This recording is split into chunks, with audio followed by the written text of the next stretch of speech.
إلى الله إن الله بصير بالعباد. أعوذ بالله من الشيطان الرجيم. بسم الله الرحمن الرحيم.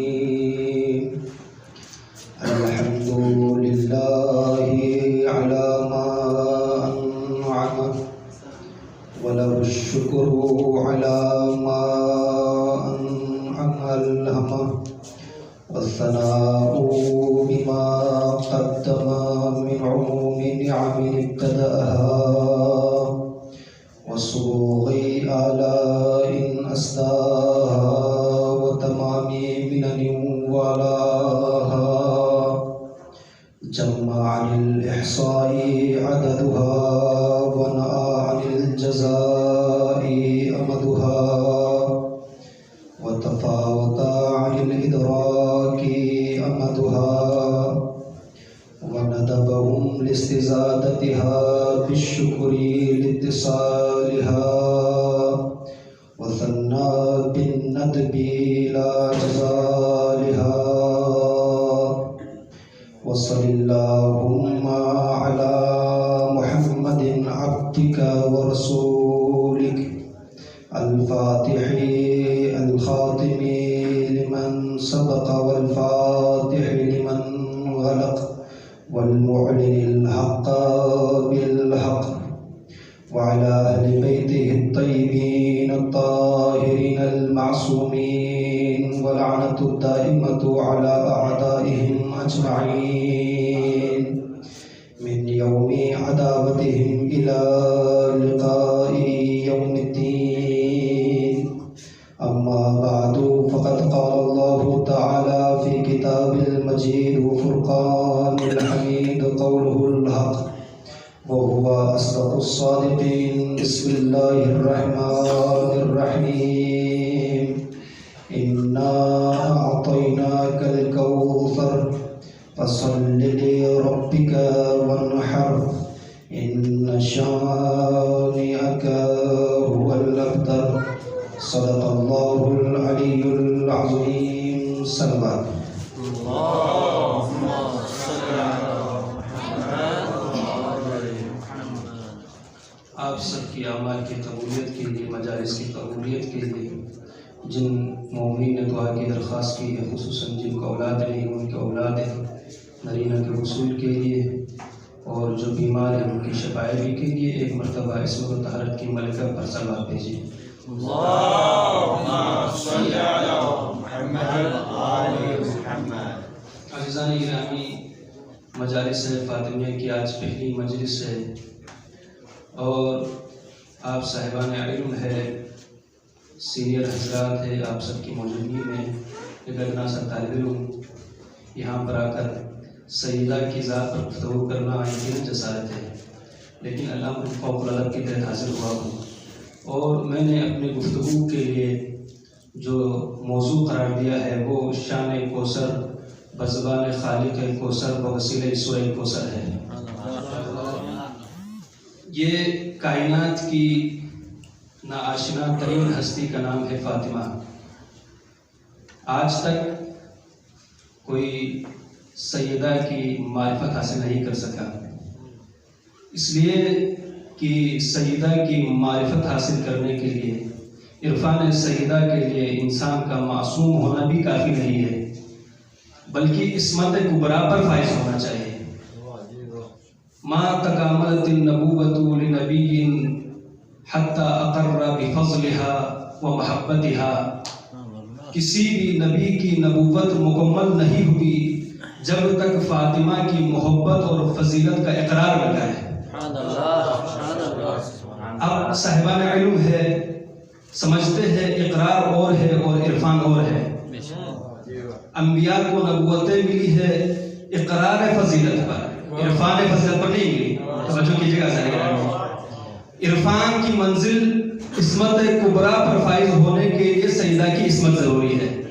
انبیاء کی عصمت کبریٰ نہیں ہے، ترک اولا کی گنجائش ہے، لیکن جو عصمت کبریٰ پر فائز ہو اسے ترک اولا کی بھی گنجائش نہیں ہوتی. اور یہ صدیقہ طاہرہ معصوم کی روایت کے مطابق ہی صدیقۃ الکبریٰ علی معرفتها دارت القرون الاولی، یہ صدیقہ طاہرہ ہے اور ان کی معرفت پر ہی سابقہ انبیاء کے زمانے گردش کر رہے تھے۔ اب آپ سمجھ گئے کس قدر عظیم ہستی ہے، کس قدر منزلت پر فائز ہستی کا نام فاطمہ ہے۔ ایک اور حدیث کے بعد اپنے موضوع کی طرف داخل ہو جاؤں گا۔ ہی مفترض الطاعۃ، معصوم کی حدیث ہے، ہی مفترض الطاعۃ علی جمیع من خلق اللہ من الانس والجن والملائکۃ والانبیاء والطیور والوحوش، یہ بی بی مفترض الطاعہ ہے، اس بی بی کی اطاعت واجب ہے، انسان پر بھی، جنوں پر بھی، انبیاء پر بھی، ملائکہ پر بھی، طیور پر بھی اور وحشی جانوروں پر بھی۔ اسی لیے تو ملائکہ کبھی درزی بن کر ان کے در پر آتے ہیں، کبھی چکی پیسنے کی خاطر سیدہ کی در پر نوکری کرنے کے لیے آتے ہیں۔ یہ ساری کی ساری فضیلت سیدہ کی ہی تو ہے۔ ذرا غور کیجئے کہ کس قدر عظیم ہستی پروردگار نے اپنے محبوب ترین نبی کو تحفے میں دے دی ہے۔ اِنَّا أَعْطَيْنَاكَ الْكَوْثَرَ، اس عظیم تحفے کے لیے جب پروردگار نے اپنے حبیب کو عطا کی تو لفظ اِنَّا کا مطلب کیا ہے۔ آپ صاحبان علم ہے، حوزے کے طلاب ہیں، اِنَّا ہر جگہ پر استعمال نہیں ہوتا۔ قرآن مجید میں چند آیتیں پیش کروں گا اس کی عظمت پر دلیل کرنے کے لیے۔ اس سے آپ سمجھ جائیں گے کہ جو چیز پروردگار اپنے حبیب کو عطا کر رہا ہے وہ چیز کوئی معمولی چیز نہیں ہے۔ اِنَّا انزلنا الیک الکتاب بالحق لتحکم بین الناس بما اراک اللہ، اے حبیب ہم نے آپ پر کتاب نازل کی ہے تاکہ آپ لوگوں کے درمیان جیسا اللہ چاہتا ہے اسے فیصلہ کریں۔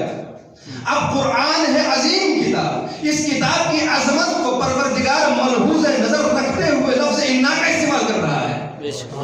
توجہ کیجیے گا ساری گرامی، انا اوحینا الی نوح والنبیین من بعدہ واوحینا الی اسماعیل واسحاق ویعقوب والاسباط وآتینا داؤد الزبور، ہم نے وحی کی نوح پر، توجہ کیجیے گا ساری گرامی، انا اوحینا الی نوح والنبیین من بعدہ، ہم نے وحی کی ہے نوح پر اور نوح کے بعد آنے والے انبیاء پر، اسماعیل پر، اسحاق پر، یعقوب پر اور یعقوب کی نواسوں پر ہم نے وحی کی ہے اور زبور دی ہے ہم نے داؤد کو۔ اب یہاں پر انبیاء اور رسولوں کی عظمت کی خاطر وحی کی عظمت کو پیش کرنے کے لیے پروردگار نے لفظ انا کا استعمال کیا ہے۔ توجہ کیجیے گا، انا ارسلناک شاہدا ومبشرا ونذیرا، اے حبیب ہم نے آپ کو شاہد بنا کر، مبشر بنا کر، نذیر بنا کر، رسول بنا کر پیش کیے۔ یہاں پر بھی پروردگار نے لفظ انا کا استعمال کیا ہے اس لیے کہ وہ جس کو مبعوث کیا جا رہا ہے وہ عظیم ہے۔ عظمت کو ملحوظ نظر رکھ کر پروردگار نے انا نازل کی ہے، انا کا لفظ استعمال کیا ہے۔ انا نحن نزلنا الذکر وانا له لحافظون، ہم نے اس ذکر کو نازل کیا ہے اور ہم ہی اس کی حفاظت کریں گے۔ حفاظت کرنا بھی عظیم ہے اور ذکر بھی بڑا عظیم ہے، اس کے پروردگار نے انا کا استعمال کیا ہے۔ انا انزلنا التوراۃ فیہا ھدی ونور یحکم بہا النبیون، ہم نے تورات کو نازل کیا، اس تورات کے اندر ہدایت بھی ہے اور نور بھی ہے اور انبیاء اس تورات کے فیصلوں سے فیصلے کرتے ہیں۔ تورات کی منزلت پر ہے، تورات کی عظمت کو پیش کرنے کے لیے پروردگار نے یہاں پر لفظ انا کو استعمال کیا ہے۔ اب عزیزان گرامی، تورات نازل ہوا ہے حضرت موسیٰ پر، ذرا غور کیجیے کہ آپ کی تھکاوٹ دور ہو جائے، درود پڑھ لیجیے محمد علیہ محمد پر۔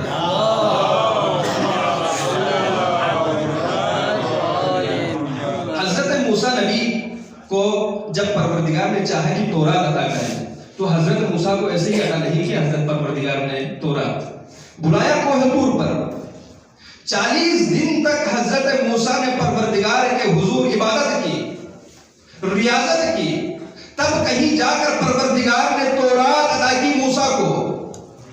موسیٰ کلام کرنے کا اتنا شوقین تھا کہ طور پر جا پہنچا، شوق کلام لے گیا موسیٰ کو طور پر، شوق کلام لے گیا موسیٰ کو دور پر، میں کتنا بد نصیب کی مسجد نہ جا سکا. ثواب بھیجے محمد والے محمد.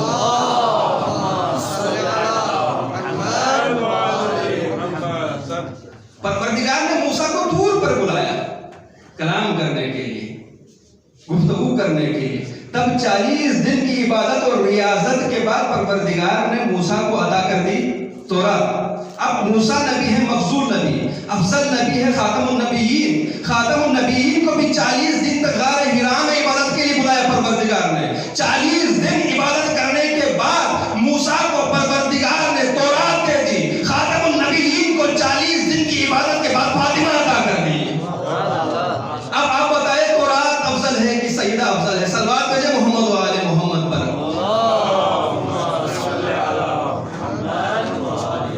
مزاج علی پر ناگوار نہ گزرے تو درود پڑھتے ہوئے ذرا ذرا آگے آ جائے تاکہ بعد میں آنے والوں کے لیے گنجائش بن جائے. درود پڑھ لیجیے محمد و آل محمد.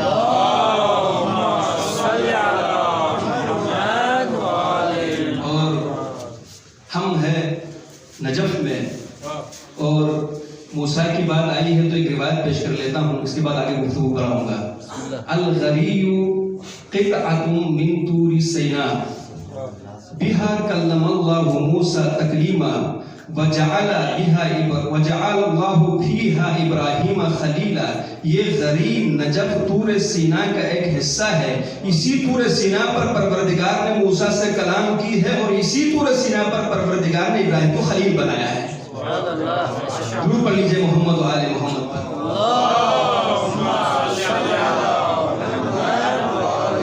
اِنَّا أَنزَلْنَا التَّوْرَاةَ فِيهَا هُدًى وَنُورٌ يَحْكُمُ بِهَا النَّبِيُّونَ. ہم نے تورات نازل کی ہے، کس تورات میں نور بھی ہے اور ہدایت بھی ہے اور اسی کے ذریعے سے انبیاء فیصلے کرتے ہیں. یہاں تورات کی عظمت بیان کرنے کے لیے پروردگار نے لفظ اِنَّا کو استعمال کیا ہے. ایک اور آیت پڑھ لیجئے تاکہ میں اس کے بعد آگے بڑھوں گا. اِنَّا أَنزَلْنَاهُ فِي لَيْلَةِ الْقَدْرِ. ہم نے اس قرآن کو لیلۃ القدر میں نازل کیا ہے. لیلۃ القدر کی عظمت، قرآن کی عظمت کو پیش نظر رکھ کر پروردگار نے یہاں پر بھی اِنَّا کا لفظ استعمال کیا ہے.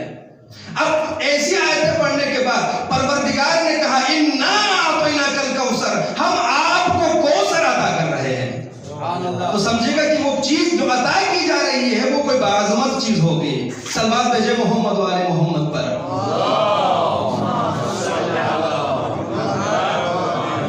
لفظ اِنَّا پر گفتگو پوری ہو گئی. اگلا لفظ ہے اعطینا. اِنَّا أَعْطَيْنَاكَ الْكَوْثَرَ. اے حبیب ہم نے عطا کی ہے آپ کو کوثر عطا کی. اب میں بہت سارے تفاسیر کا مطالعہ کر رہا تھا گزشتہ 2 دنوں سے. جس تفسیر سے میں پڑھ رہا ہوں وہ ہے تفسیر فخر رازی کی تفسیر سے میں پڑھ رہا ہوں.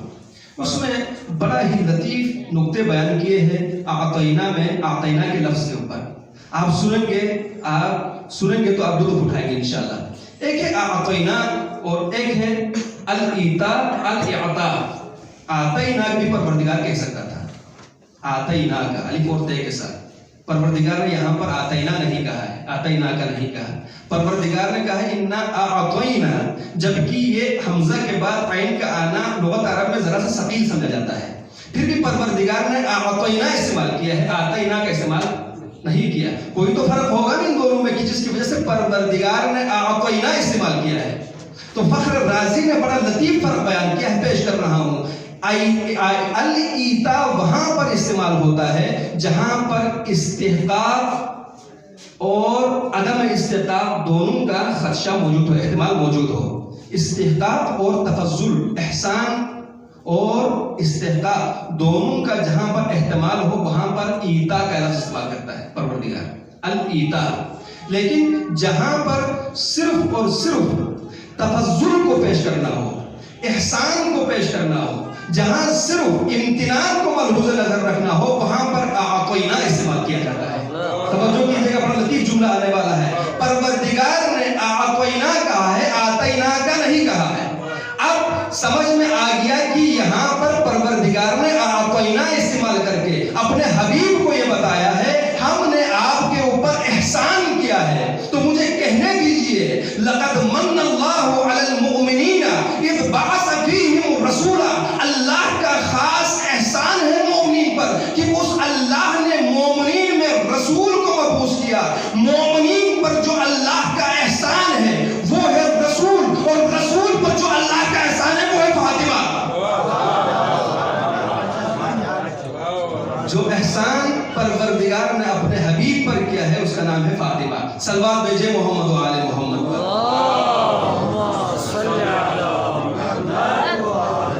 یقیناً علماء کے سامنے گفتگو کرنا انتہائی مشکل ہے، اور طلاب کے سامنے گفتگو کرنا اس سے بھی زیادہ مشکل ہے، اور یہ دونوں مشکلیں میرے ساتھ پیش آ رہا ہے. ایک صلوات بھیجے محمد و آل محمد پر.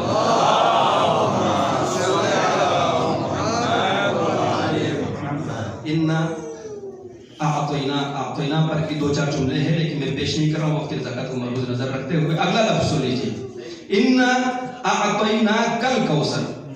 غور کیجیے گا، پروردگار نے یہاں پر کہا یہ نہیں کہا کہ انا اعطینا الرسول. غور کیجیے گا سارے گرامی.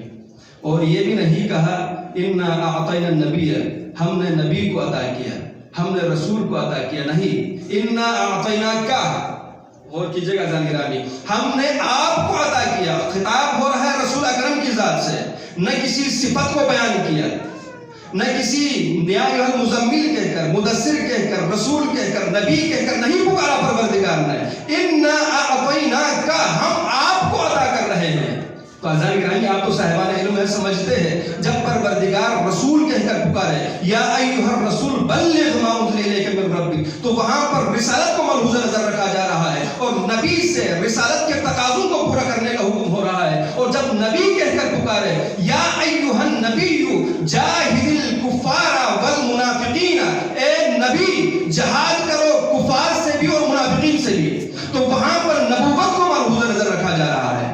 لیکن یہاں پر انا اعطینا کا کہہ کر پروردگار یہ کہہ رہا ہے اے حبیب، ہم آپ کو عطا کر رہے ہیں، ایسی چیز عطا کر رہے ہیں جو آج تک نہ کسی رسول کو عطا کی گئی ہے، نہ کسی نبی کو عطا کی گئی ہے. ہم وہ چیز آپ کو عطا کر رہے ہیں جو آج تک نہ کسی رسول کو ہم نے عطا کی اور نہ ہم نے کبھی کسی نبی کو عطا کی. انا اعطینا کا. اب ایک لفظ اور سن لیجئے، اس کو بیان کیے بغیر لطف نہیں آئے گا. عطیہ ہوتا ہے، اصل عطیہ ہدیہ ہوتا ہے، عطیہ ہوتا ہے. طالب علم اس سے بخوبی واقف ہوتا ہے ہدیے اور عطیے سے. میں آپ کو ایک مثال پیش کروں.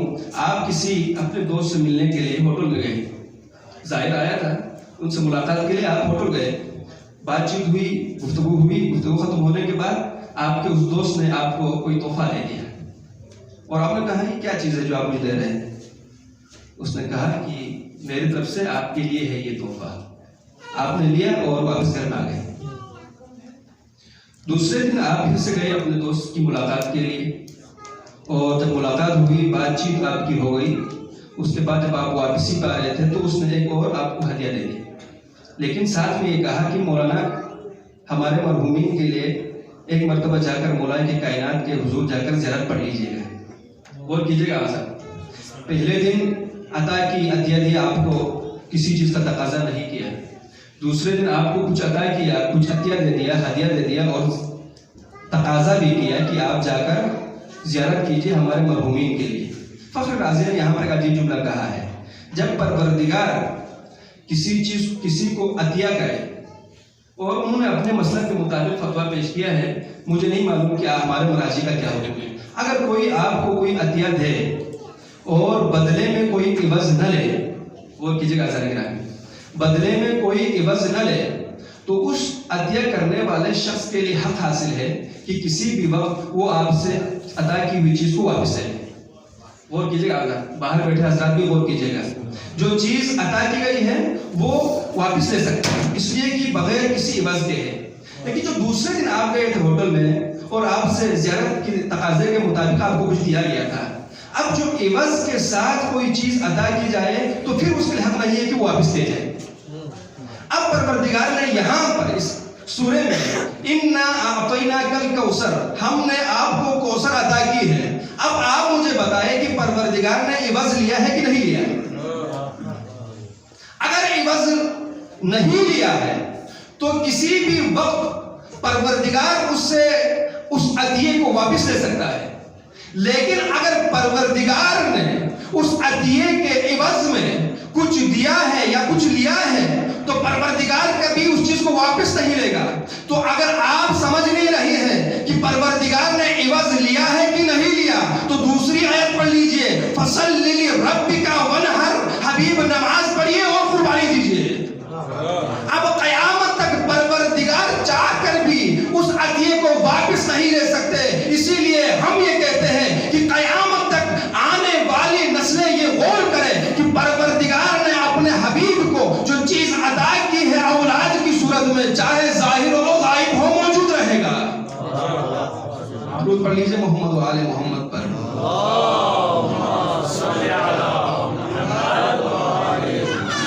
انا اعطینا کل کوثر، الکوثر پر ابھی ہم پہنچے.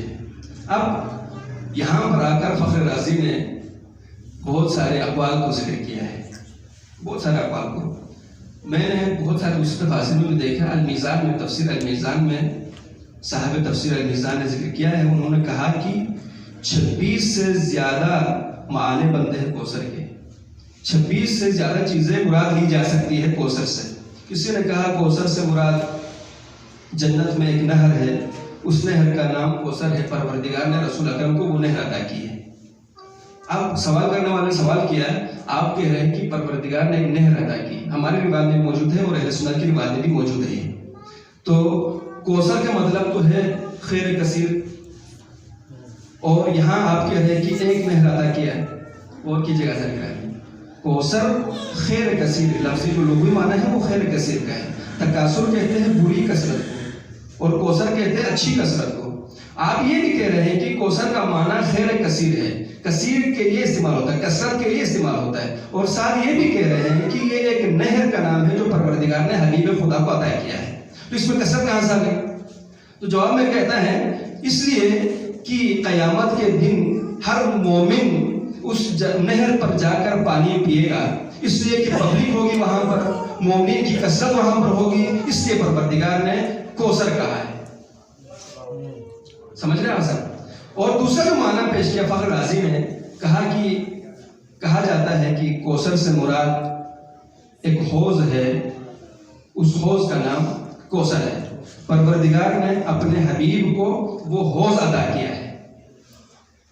حوض میں وہی معنی پڑ جاتا ہے. وہ روایت نقل کرتا ہے کہ پروردگار نے جب اپنے حبیب کو معراج پر بلایا، معراج پر بلانے کے بعد دیکھا کہ ایک حوض ہے. جبریل سے رسول اکرم نے سوال کیا کہ یہ حوض کیا ہے. عجیب چیز ہے عزیزان گرامی، جو چیز پروردگار نے اپنے حبیب کو عطا کی ہے وہ حبیب کو معلوم ہی نہیں کہ کیا چیز ہے. جبریل کہتا ہے کہ یہ وہی حوض ہے جو پروردگار نے آپ کو عطا کی ہے. تو فخر رازی کہتا ہے کہ وہاں پر بھی ایک حوض ہے، حوض ایک ہے، کثرت خیر وہاں پر بھی نہیں ہوا. تو کہتا ہے کہ اس لیے کہ جنت میں بہنے والے تمام نہروں کا منبع یہی حوض ہے. اس لیے یہاں سے تکاثر کوثر کا معنی ہے، کثرت یہاں پر موجود ہے، حوض معنی ہے. اور تیسرے مرحلے پر جا کر کہتا ہے کہ کوثر سے مراد علماء ہے، امت محمدی کے علماء ہے. اور ہو بھی سکتا ہے، یہ ان کے جملے ہیں، میں نے پڑھا ہے. وہ کہتا ہے کہ اور کیوں نہ ہو، اس لیے کہ امت محمدی کے جو علماء ہیں وہ بنی اسرائیل کے انبیاء سے افضل ہے. اور وہ تفصیل پر ہے، اس میں جانا نہیں چاہ رہا. اور چوتھے مرحلے پر جا کر کہتا ہے کہ قیلا، کہا گیا ہے کہ کوثر سے مراد رسول اکرم کی اولاد بھی ہے. توجہ کیجیے گا ذرا گرامی. قیلا سے کہہ کر کہتا ہے کہ کہا جاتا ہے کہ اس سے مراد رسول اکرم کی اولاد بھی ہے. تو کیوں اولاد مراد ہے؟ تو کہتا ہے کہ حضرت رسول اکرم صلی اللہ علیہ وسلم اپنے دونوں بیٹے قاسم اور عبداللہ کے انتقال کے بعد جب عبداللہ کو دفن کر کے واپس آ رہے تھے تو ایک شخص نے کہا، عاص بن وائل نے، کہ یہ ابتر ہے. غور کیجیے گا عزیزان گرامی، آپ کی تھکاوٹ کو ختم کرنے کا جملہ پیش کر رہا ہوں. یہ ابتر ہے. میں کس سے بات کر رہا ہوں؟ میں ابتر سے بات کر رہا ہوں. جب کہا نا ابتر، تو پروردگار کو یہ ناگوار گزرا اپنے حبیب کو کوئی کہے ابتر. تو پروردگار نے انا اعطیناک الکوثر کے سورہ کو نازل کیا، کیونکہ یہ بات آئی ہے، پروردگار نے نازل کی ہے اس جواب میں، لہٰذا اس سے مراد ان کی اولاد ہے. تو اس ابتر کے اوپر آپ کو جملہ دے رہا ہوں. نہج البلاغہ میں ایک یہ خطبہ موجود ہے. ایک مرتبہ حضرت علی بن ابی طالب علیہ السلام مولا کائنات ضرور پڑھ لیجیے جب محسوس نہ کیجیے.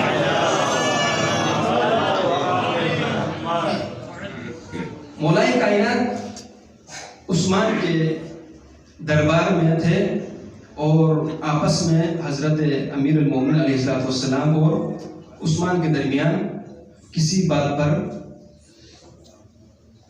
طلب کلامی ہوئی. نہج البلاغہ میں موجود ہے. طلب کلامی ہوئی. غور کیجیے گا.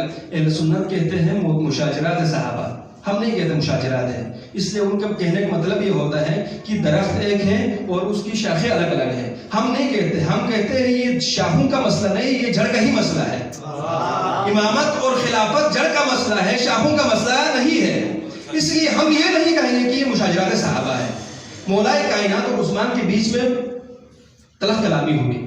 جب طلب کلامی ہوئی تو ساتھ میں بیٹھا مغیرہ بن اخنس نے کہا عثمان سے، اکفی کا لہو، اے عثمان آپ علی سے بات نہ کریں، میں کافی ہوں علی کے لیے.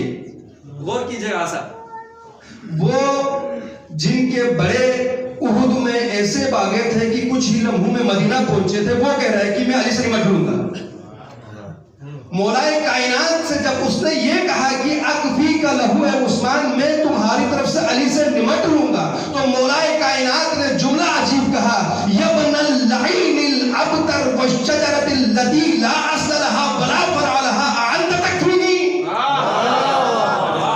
اے بے اولاد باپ کے بیٹے اور اس درخت جس کا نہ کوئی اصل ہے نہ فرع ہے، تم مجھے کافی ہو.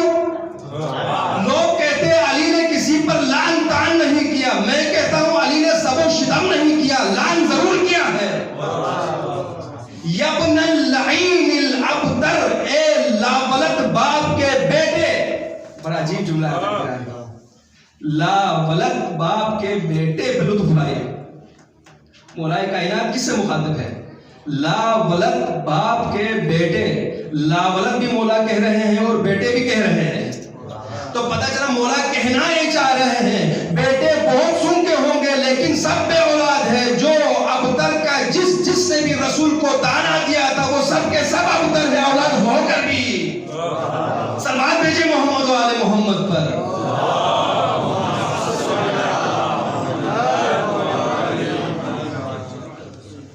مجھے لگتا ہے کہ گفتگو کو جلدی سے بیٹھنا چاہیے. اکفی کا لہو، جب یہ اس نے کہا تھا مولانا نے یہ جملہ کہنے کے بعد ایک عجیب اس کے بعد کا جملہ ہے. نہج البلاغہ خطبہ ہے، کسی اور کتاب سے پڑھ نہیں رہا ہوں کہ آپ اس جگہ محسوس کریں. اگلا جملہ مولانا نے کہا اسے، فواللہ ما اعز اللہ لہ من انت ناصرہ، خدا کی قسم اس شخص کو کبھی کامیابی مل ہی نہیں سکتی جس کا تو جیسا مددگار ہو. پروردگار نے بھی علی بن ابی طالب کی کیا قسمت رکھی تھی کہ ایسے لوگوں کے ساتھ جو یہ کہہ رہا ہے کہ میں علی سے نمٹ لوں گا. اس کی تاریخ آپ پڑھ لیجئے گا مغیرہ بن اخنس کی، کیا کیسا شخص تھا یہ. فواللہ ما عز اللہ من انت ناصرہ، خدا کی قسم جس کا تجھ جیسا ناصر و مددگار ہو، پروردگار اسے کامیابی کبھی عطا نہیں کرے گا، سرفرازی کبھی نصیب نہیں ہوگی. اور جس کی مددگار فاطمہ زہرا ہو، جس کے مدد کے لیے نصرت کے لیے سیدہ کھڑی ہوتی ہو، اس کی کامیابی یقینی ہے. سیدہ کونین سلام اللہ علیہا کی نصرت بڑی عجیب نصرت ہے. رسول اکرم کے ساتھ 9 سال کی زندگی گزاری. 9 سال کی زندگی رسول اکرم کی ایسی مدد کی ہے سیدہ کونین نے کہ کبھی رسول اکرم نے کہا الفاطمہ تو بضعۃ منی، الفاطمہ تو ام ابیہا، ماں بن کر بیٹی نے خدمت کی سیدہ کی، رسول اکرم کی. اور مولا کائنات کے ساتھ جو 9 سال زندگی گزاری ہے، وہ زندگی مولا کائنات مشکل کشا ہو کر بھی مشکل کشا یہ فرماتا ہے کہ جب بھی میں اپنے اوپر کوئی تنگی محسوس کرتا ہوں یا کوئی ہم یا کوئی غم مجھے آ گرتا ہے تو میں سیدہ کے چہرے کو دیکھتا ہوں، میرے سارے غم نکل جاتے ہیں. یہ ہے سیدہ زہرا سلام اللہ علیہا کی عظمت. انا اعطیناک الکوثر فصلی لربک وانحر ان شانئک هو الابتر. یہاں پر بات کلیئر ہو گئی. اور ایک آخری جملہ پیش کروں کہ یہ سورہ کوثر اگرچہ 3 آیت پر مشتمل ہے لیکن تمام کے تمام اصول و فروع کو پروردگار نے ان 3 آیتوں کے اندر پیش کر دی ہے.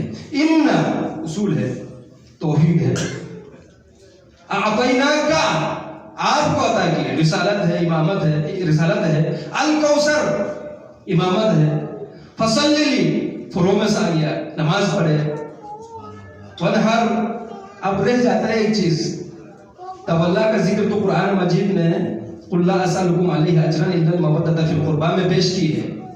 تبرہ بچ جاتا ہے تو ان شانئک هو الابتر کہہ کر پیش کی ہے پروردگار نے.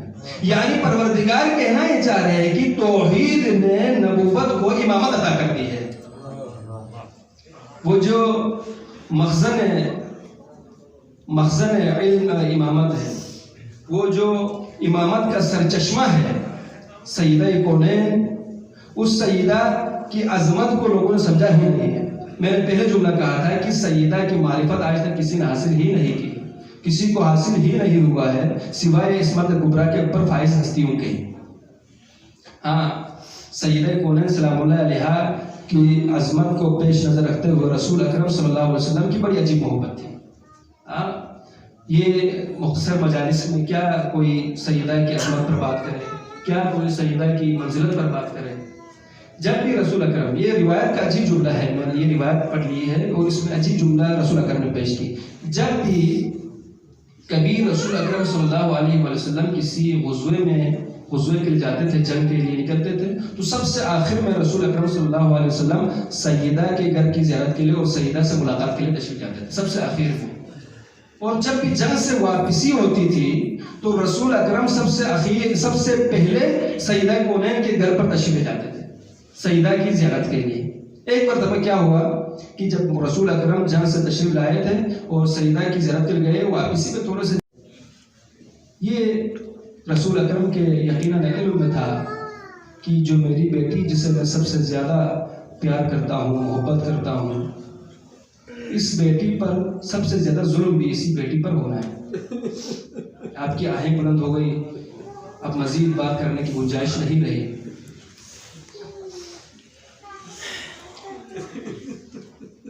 سال بھر آپ عزاداروں، سال بھر آپ حسین کا پرسہ، حسن کا پرسہ، 11 اماموں کا پرسہ سیدہ کو دیتے ہیں، اور ان ایام میں آپ نے سیدہ کا پرسہ مولائے کائنات کو دینا ہے یا حسین شہید کو دینا ہے. خدا جانے مسلمانوں کو کیا بغض تھا کہ رسول اکرم کی رحلت کے 3 دن بھی نہیں گزرے تھے. دنیا کا اصول تو یہ ہوتا ہے کہ 3 دن تک کسی کے ہاں فوتگی ہو جائے تو گھروں سے کھانا بھیجا جاتا ہے، تسلیت پیش کی جاتی ہے، تعزیت پیش کی جاتی ہے. لیکن سیدہ کی کیا عجیب قسمت تھی کہ 3 دن کے اندر لوگ تعزیت کے لیے نہیں آئے ہیں، دروازے کو جلانے کے لیے آئے ہیں.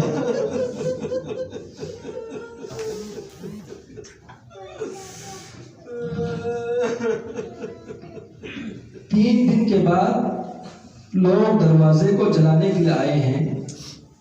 یہ عزاداروں، رونے اور گریہ کرنے سے آپ شرمائے گا نہیں، اس لیے کہ کربلا کی مصیبت جب بیان ہوتی ہے آپ چیخ مار مار کے روتے ہیں. یہ مصیبت کربلا کی مصیبت سے کم نہیں ہے عزاداروں.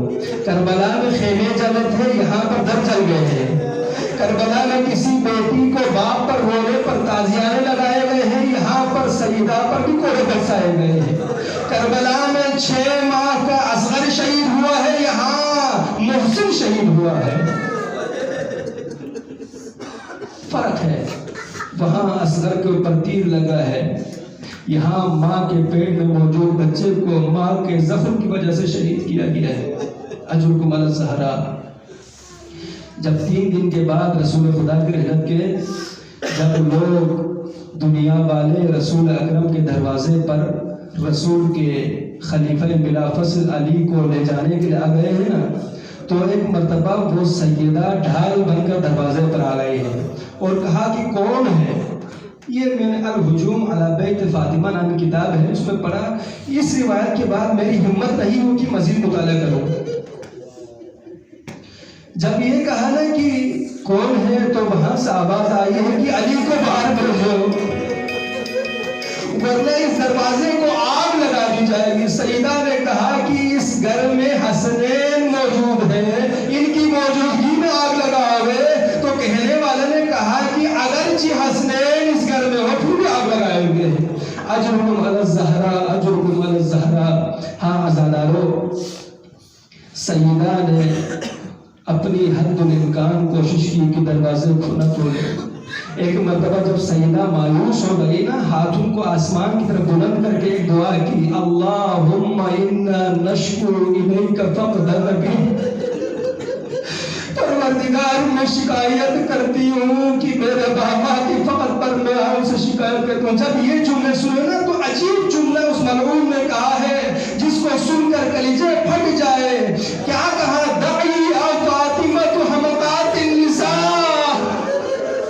اب اس کا ترجمہ میں کیا کروا زادارو؟ جب اس نے یہ کہا نا کہ حمقات النساء تو بات واضح ہو گئی کہ سیدہ اس کی نظر میں ایک عام خاتون کے برابر بھی نہیں تھی. اجرکم علی الزہرا، اجرکم علی اللہ، اجرکم علی اللہ. روایت کے جملے میں پڑھ رہا ہوں، صرف متن پڑھ رہا ہوں، مزید کچھ نہیں پڑھوں گا. اگر آپ برداشت کر سکتے ہیں تو برداشت کر لیجئے گا. جملہ ہے کہ جب کہا نا کہ تو سیدہ نے دروازے کو کھولنے کی اصلا کوشش نہیں کیا، دروازے کے اوپر سیسا پلائی ہوئی دیوار بن گئی.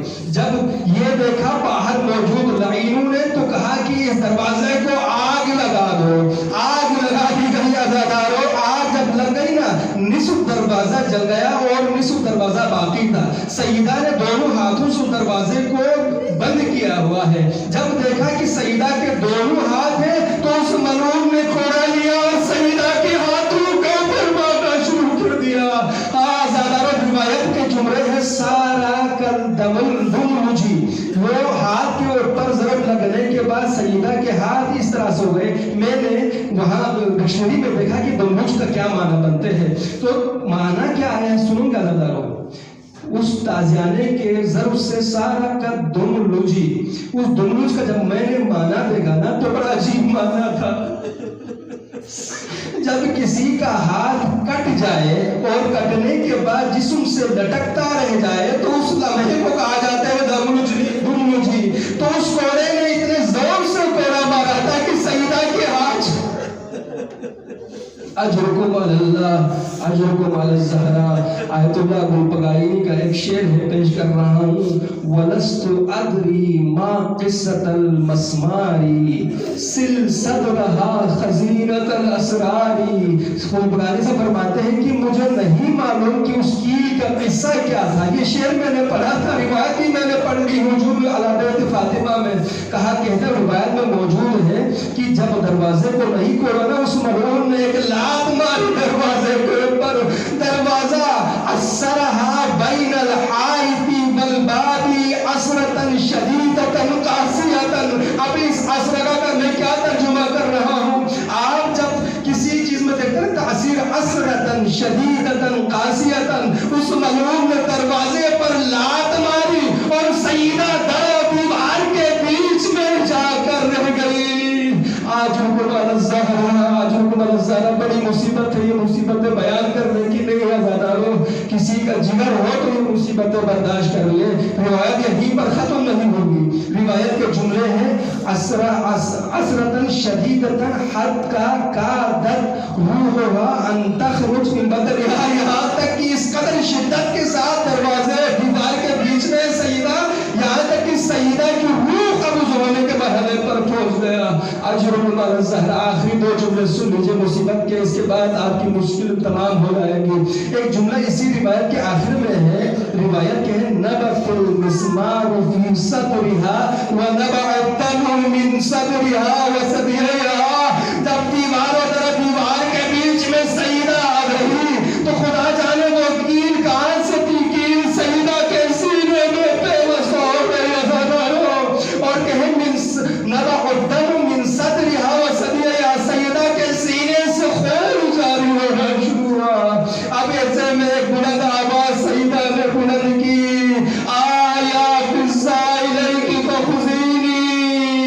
قد قتل ما فی احشائی، اے فضا مجھے اٹھاؤ میں ربوں سے شہید ہوا۔ اجرکم علی الزہراء، اجرکم علی الزہراء، الا لعنت اللہ علی القوم الظالمین، وسيعلم الذين ظلموا أي منقلب ينقلبون۔ پروردگار تجھے واسطہ ہے سیدہ کی ٹوٹی پسلیوں کا، پروردگار تجھے واسطہ ہے سیدہ کی مسئولیت کا، پروردگار تجھے واسطہ ہے سیدہ کی تنہائیوں کا۔ اس مجلس میں موجود تمام مومنین کی جو شرعی حوائج ہے پروردگار پوری فرما۔ پروردگار جو بے اولاد ہے انہیں اولاد عطا فرما۔ پروردگار جو بیمار ہیں انہیں شفائے کاملہ و عاجلہ عطا فرما۔ پروردگار جو بھی مومن مومنات مریض ہے، چاہے دنیا کے کسی بھی مرحلے میں، دنیا کے کسی بھی کونے میں، پروردگار سیدہ کے خاطر انہیں شفائے کاملہ و عاجلہ عطا فرما۔ جن جن مومنین نے دعا کے لیے کہا ہے پروردگار ان کی دعائیں قبول فرما، ان کے حوائج برآمد فرما۔ جو بے اولاد ہے پروردگار انہیں اولاد عطا کر دے۔ پروردگار جو بیمار ہے انہیں شفائے کاملہ و عاجلہ عطا فرما۔